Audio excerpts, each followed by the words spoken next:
You're listening to Too Much on Her Plate, the podcast for smart, busy women who are tired of running on the hamster wheel and are ready to create freedom from overeating and emotional eating. I'm your host, clinical psychologist, author, and a smart, busy woman too, Dr. Melissa McCreary.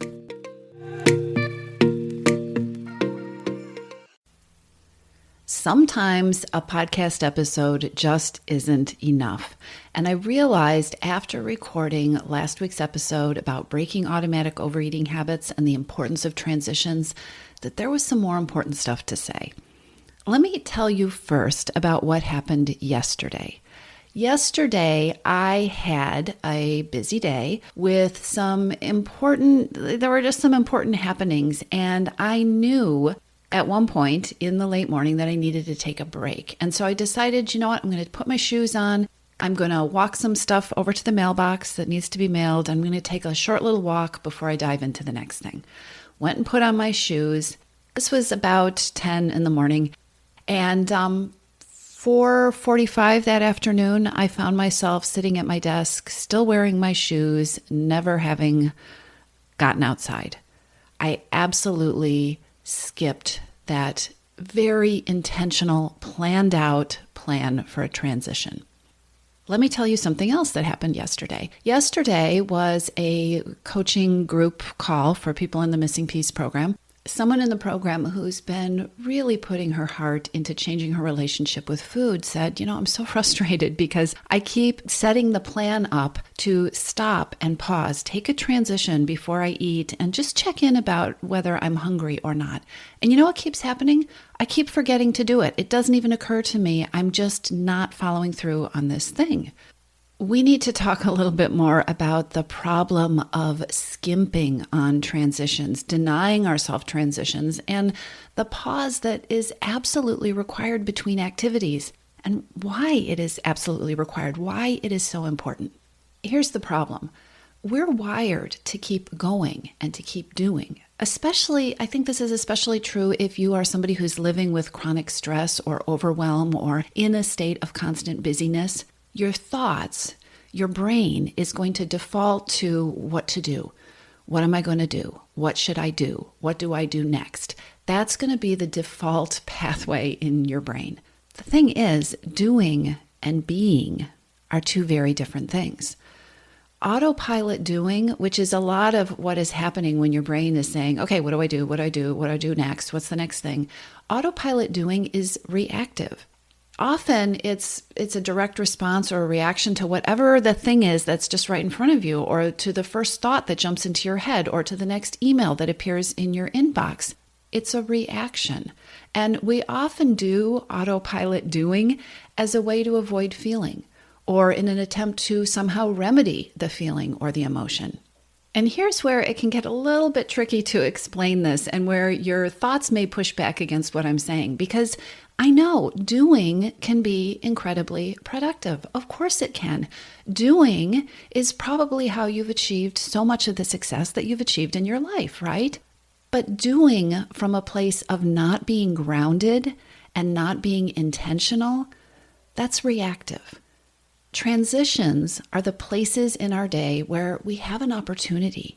They're the places in our day where we have the opportunity to pause. And when we do that, to check in with ourselves, to actually assess what we need, what we want, and what we feel.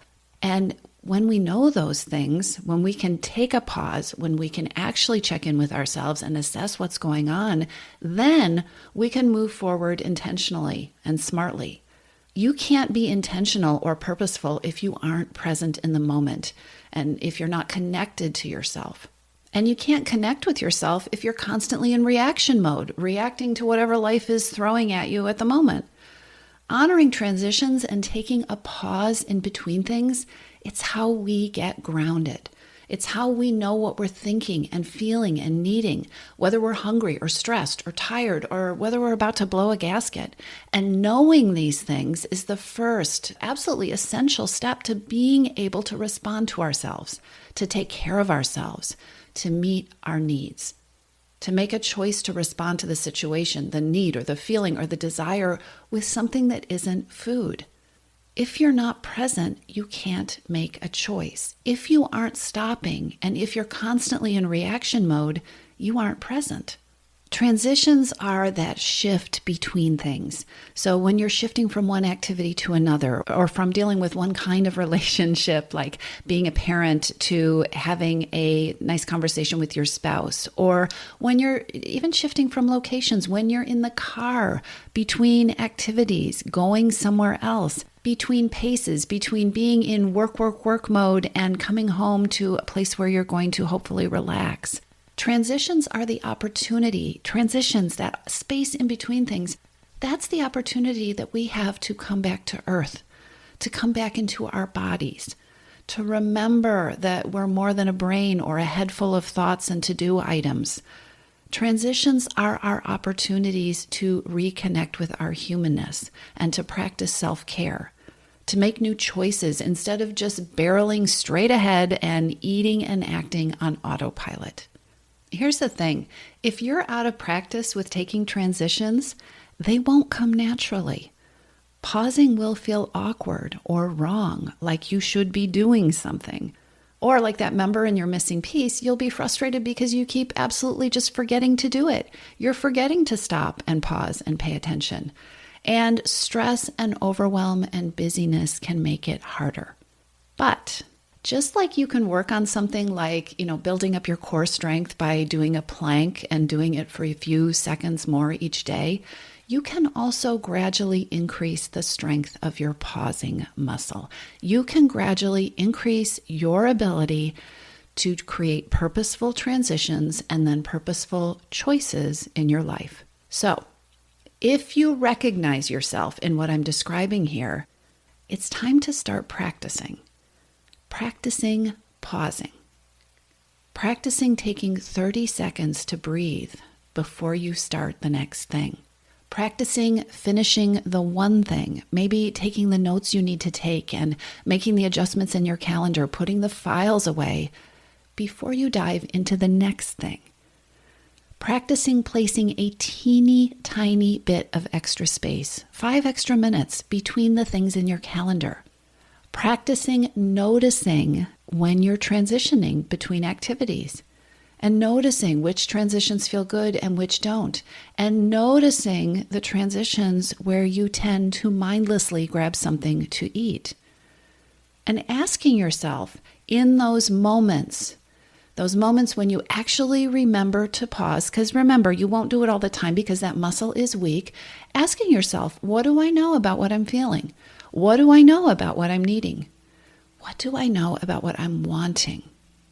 Transforming your relationship with food and creating freedom from overeating and emotional eating require your presence. It is absolutely time to up your pause game. Okay?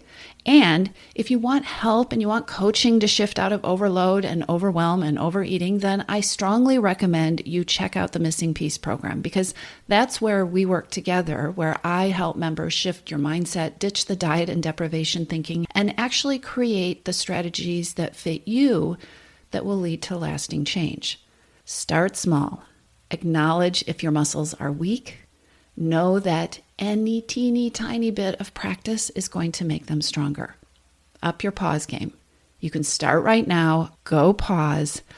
Honor the transition between listening to this and moving on with the rest of your day. I'll talk to you soon.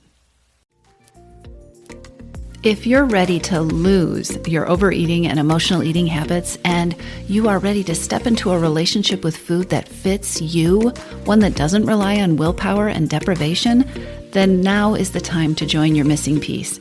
Enrollment is open, and this is the perfect time to join me.